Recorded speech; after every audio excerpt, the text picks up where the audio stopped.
Hello guys, मैं Ramlal Singh Ram take centre में आप सभी का स्वागत है।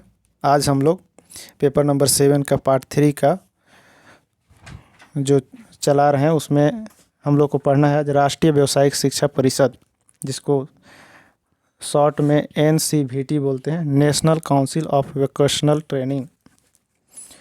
तो इसमें हम लोग बात करेंगे कि इसका जो गठन है वो कब हुआ था। 1956 में भारत सरकार के द्वारा किया गया था और यह एक परामर्शदात्री संस्था है। तो ये 3 पॉइंट आप इंट्रोडक्शन में लिख सकते हैं कि इसका गठन कब हुआ है और भारत सरकार द्वारा गठन किया गया है। कौन किया है? तो भारत सरकार द्वारा, और परामर्शदात्री संस्था है। तो याद रखना है क्या हम लोग को, 1956। तो जब आप लोग यहाँ पर व्यावसायिक को देखेंगे तो 6 वर्ड का मिलता है हम लोग को, ब, य, व, स, य, क। तो व्यावसायिक में क्या है, 6 वर्ड का है, और 56 भी 6 वर्ड का है। आप लोग मेरे वीडियो का लगभग सब वीडियो देखे होंगे, जिसमें कि मैं याद करने का ट्रिक भी आप लोग को बताते जाता हूँ और रिलेटेड बताता हूँ, ताकि आपको अलग से रटना ना पड़े। तो यहाँ से 1 2 3 लिखिएगा और वहाँ से क्या है 56 याद रख लीजिएगा। फिर देखते हैं कि इसका उद्देश्य क्या था। व्यावसायिक शिक्षा, व्यावसायिक मतलब क्या है, वोकेशनल ट्रेनिंग या तो इंडस्ट्रियल क्षेत्र में जो ट्रेनिंग मिलता है उसी को हम लोग व्यावसायिक शिक्षा बोलते हैं। तो उसमें जो परिषद क्या होते हैं, हमेशा देखना, परिषद जो है परामर्शदात्री होते हैं। वो डिसीजन नहीं ले सकते हैं, वो सलाह देते हैं। तो उसी टाइप के चीज़ में इसमें भी देखने को मिलेगा हम लोग को।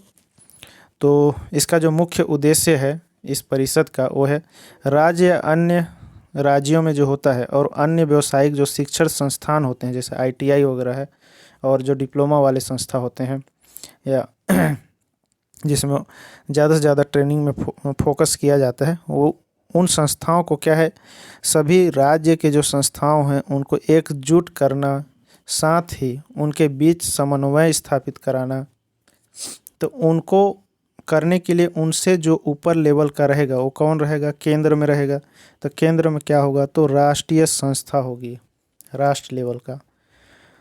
तो उन्हीं के लिए ये बनाया गया है राष्ट्रीय व्यावसायिक शिक्षा परिषद में।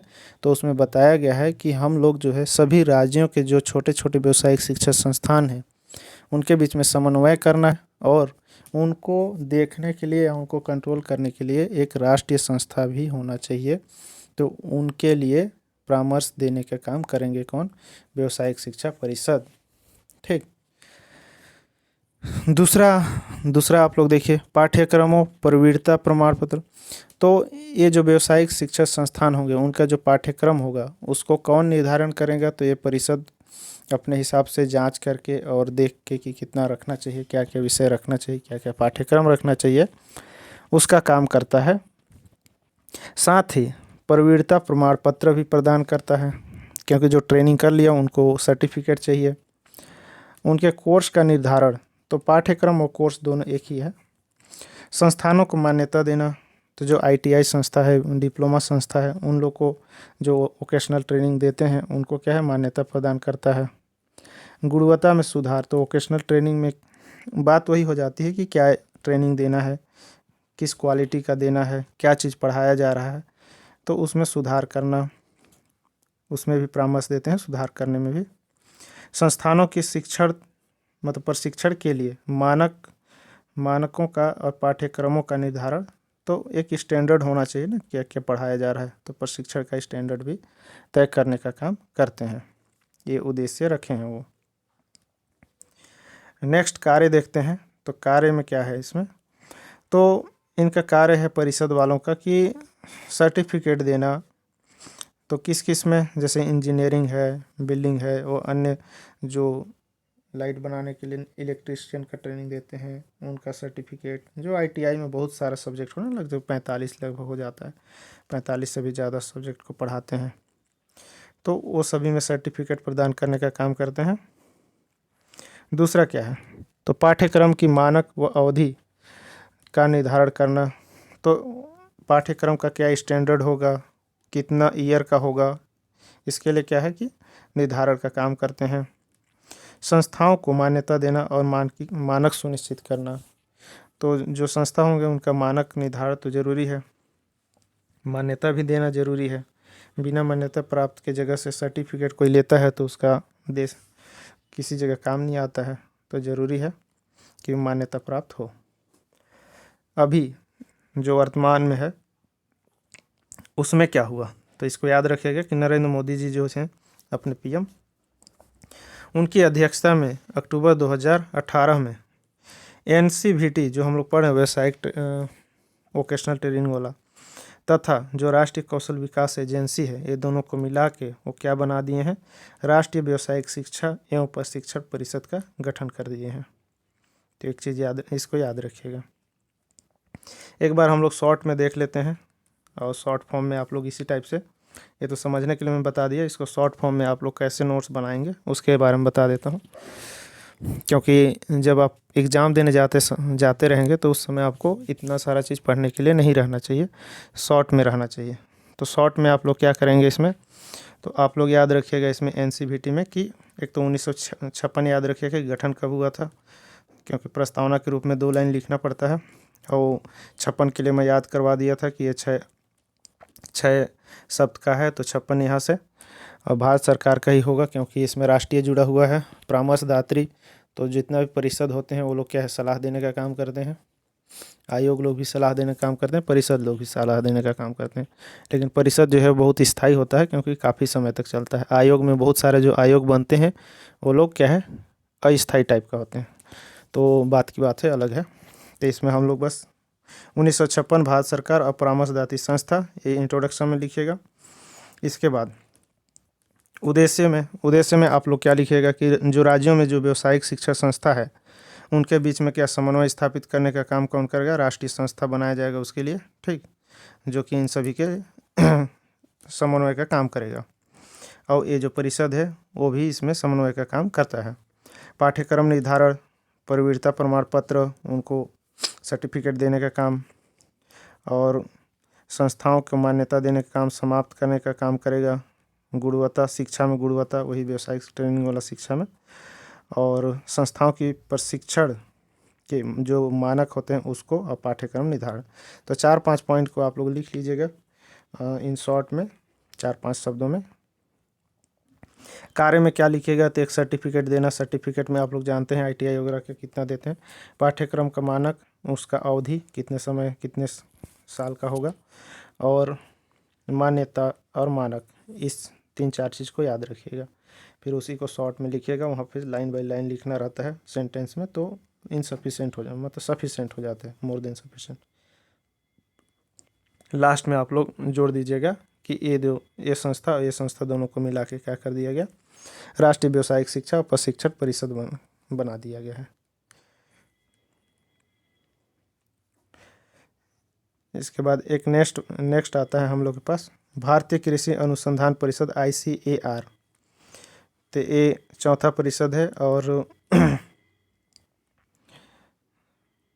कृषि क्षेत्र के लिए है। तो इसमें देखते हैं इसका गठन कब हुआ था और इसमें क्या है। तो इसको हम लोग, इसका जो गठन है 1929 में हुआ है, रॉयल कमीशन की कृषि रिपोर्ट के आधार पर, ठीक, रॉयल कमीशन के कृषि रिपोर्ट के आधार पर हुआ है। इसका जो मुख्यालय है वो नई दिल्ली में है। और एक इसके लिए आप लोग याद रखिएगा कि कृषि क्षेत्र में शीर्षस्थ संस्था है जो कि कृषि मंत्रालय में कृषि अनुसंधान व शिक्षा मंत्रालय के अंतर्गत एक स्वायत्तशासी निकाय है, ठीक। और इसमें जो वर्तमान है वो कृषि मंत्री कौन है, तो नरेंद्र सिंह तोमर हैं। और राज्य में कौन है, तो रविंद्र चौबे जी हैं, तो याद रखिएगा। तो इंट्रोडक्शन के लिए आप लोग के लिए इसमें लिख सकते हैं कि गठन कब, 1929 में, और रॉयल कमीशन के मुख्यालय नई दिल्ली में, कृषि के लिए शीर्षस्थ संस्था है। और ये जो है किसके अंतर्गत काम करेगा, तो कृषि मंत्रालय, कृषि अनुसंधान शिक्षा मंत्रालय के अंतर्गत, ठीक, कृषि मंत्रालय के कृषि और अनुसंधान व शिक्षा मंत्रालय होता है उसके अंतर्गत काम करेगा, और वह स्वायत्तशासी निकाय होता है।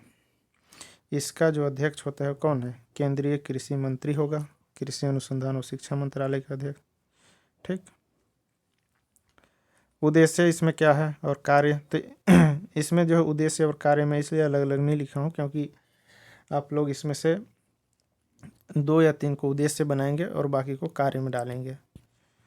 तो उस फॉर्म में हम लोग इसको देखते हैं कि क्या क्या काम किए हैं और क्या क्या उद्देश्य है, क्योंकि उद्देश्य और कार्य को अलग अलग याद रखने से अच्छा है कि उसमें आप देखिए कि लिखने का जो टोन है उसको चेंज कर देंगे तो वही उद्देश्य कार्य बन जाता है, क्योंकि हम लोग कोई भी व्यक्ति उद्देश्य को देखते हुए कार्य करता है। तो पहला देखिए, इसमें कृषि अनुसंधान क्षेत्रों में विज्ञान और प्रौद्योगिकी कार्यक्रमों को प्रोत्साहित करना व लोगों को शिक्षित करना। तो कृषि अनुसंधान क्षेत्र में विज्ञान और प्रौद्योगिकी कार्यक्रमों को प्रोत्साहित करने की बात कर रहा है और उन लोगों को शिक्षित भी करना है। तो कृषि क्षेत्र के लिए बोल है, ठीक, विज्ञान और प्रौद्योगिकी पे।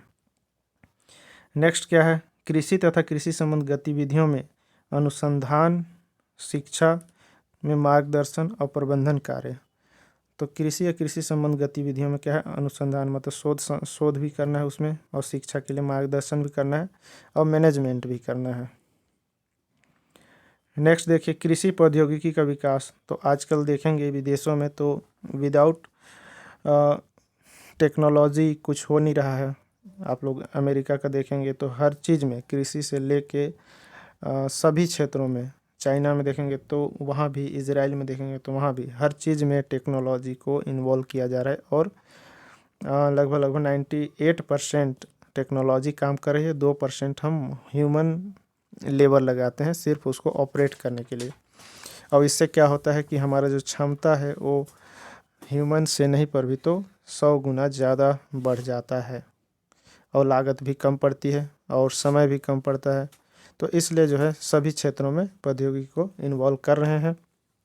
तो कृषि क्षेत्र में भी उसी की बात कही जा रही है और उसी पे शोध संस्थान कर रहे हैं और प्रौद्योगिकी का विकास कर रहे हैं, ठीक। और जो इससे रिलेटेड जो शोध होता है उसका प्रकाशन का कार्य भी यही करेगी। अनेक नए उन्नत बीजों का विकास करना। तो देखे होंगे हरित क्रांति में, चाहे उसी के जैसे हरित क्रांति में जो है कि गेहूं के और धान के और अन्य जो क्रांति हुए हैं, पीली क्रांति, नीली क्रांति, तो ये सब में क्या है कि नई उन्नत बीजों का विकास किया जाए। वो भी कौन किसके देखरेख में होता है, यही ICAR के देखरेख में। कृषि की उत्पादकता पर शोध कार्य किया जा रहा है कि कैसे उसका प्रोडक्टिविटी बढ़ाया जाए। और यहाँ के जो भारत के जो कृषि भूमि है उनके लिए परीक्षण केंद्र खोला गया है, मृदा परीक्षण केंद्र, जो कि अलग अलग ज़िलों में। तो उसके तहत पता चलता है कि किस क्षेत्र में क्या खेती किया जा सकता है। तो ये सब कार्य किसके अंतर्गत होते हैं, इन्हीं के अंतर्गत कराया जाता है। और जैसे जो बीज हैं, नया पॉइंट आप लोग ऐड कर सकते हैं कि जो बीज होता है उन्नत बीज, तो उनमें कितना प्रतिशत शुद्धता है और क्या क्या बनाया जा रहा है, तो वो सब का भी देख रेख कौन करेगा, यही करेगा, परीक्षण और उसको मान्यता प्रदान करना, ठीक। इसके बाद हम लोग देखेंगे कि क्या क्या उपलब्धि हासिल किया है। तो कृषि अनुसंधान व शिक्षा क्षेत्र में भारत के पास एक बड़ा नेटवर्क है। तो ये जो परिषद है उसके पास ना बहुत बड़ा नेटवर्क है हमारे यहाँ। ICAR हरित क्रांति लाने में महत्वपूर्ण भूमिका निभाई थी, तो जो हरित क्रांति है उसको लाने में भूमिका निभाए हैं। तीसरा देखिए, खाद्यान्न, बागवानी, फसलें और मत्स्यिकी और दुग्ध उत्पादन आदि क्षेत्रों में उत्पादन बढ़ाने में बहुत योगदान किए हैं ये कृषि अनुसंधान और शिक्षा जो ICAR है। प्रौद्योगिकी, मौसम संबंधी ऐप, मार्केटिंग, फसल रोग, ये सब में भी देखेंगे तो बहुत टेक्नोलॉजी को इन्वॉल्व किया जा रहा है। इसके बाद हम लोग देखते हैं कि जो अभी इम्पोर्टेंट कुछ डाटा है ICAR के रिलेटेड, तो आप इसको इन्वॉल्व करके लिख सकते हैं अपने मेंस के राइटिंग में। तो यहाँ याद रखिएगा कि कृषि मंत्री जो है, केंद्रीय कृषि मंत्री नरेंद्र सिंह तोमर जी हैं अभी, और राज्य मंत्री जो है, राज्य कृषि मंत्री जो हैं वो रविंद्र चौबे जी हैं छत्तीसगढ़ के, ठीक। देश में 101 भारतीय कृषि अनुसंधान संस्थाएं हैं और 71 क्या है, कृषि विश्वविद्यालय है, और 716 क्या है, कृषि विज्ञान केंद्र हैं 2020 के 20 तक। और जो छत्तीसगढ़ है उसमें छत्तीसगढ़ को 7वां जोन में रखा गया है और 28 केंद्र संचालित हैं। तो ये कुछ डाटा था, इसको इन शॉर्ट में देख लेते हैं कि क्या है, इसके बाद आप लोग इसको उसी तौर पे बना के रखिएगा, क्योंकि लास्ट दिन उतना ज़्यादा याद नहीं रहता है, तो उसके लिए शॉर्ट नोट्स ज़रूरी है जो कि 2 मिनट में रिवीजन हो सके, 2 मिनट से भी कम में। 1929 में इसका गठन रॉयल कमीशन, नई दिल्ली, शीर्षस्थ संस्था, कृषि मंत्रालय के अधीन और कृषि अनुसंधान और कृषि शिक्षा मंत्रालय के अंतर्गत है और एक स्वायत्तशासी निकाय है। कृषि मंत्रियों को यहाँ पर सेट कर सकते हैं। उद्देश्य और कार्य में विज्ञान और प्रौद्योगिकी को क्या प्रोत्साहन देना है कृषि क्षेत्र में, और लोगों को शिक्षित भी करना है, और साथ में इसके जो गतिविधियां हैं उसमें अनुसंधान और मार्गदर्शन का काम करना है। प्रौद्योगिकी को इन्वॉल्व करना है अमेरिका, इजराइल, जापान, चीन जैसे, और उस शोध जो होंगे उसको प्रकाशन भी करना है। उन्नत बीजों का विकास करना है और उनके गुणवत्ता को भी ध्यान रखना है, मानक निर्धारण भी करना है और उत्पादकता को भी देखना है। उपलब्धि में आप लोग को देखें तो उपलब्धि में क्या है, ये बहुत बड़ा नेटवर्क बना लिए हैं, हरित क्रांति लाने में महत्वपूर्ण भूमिका है, और बागवानी वगैरह और खाद्यान्न में बहुत उत्पादन, दुग्ध उत्पादन, सभी क्रांतियों में बहुत बड़ा योगदान इन्हीं का रहा है। मौसम संबंधी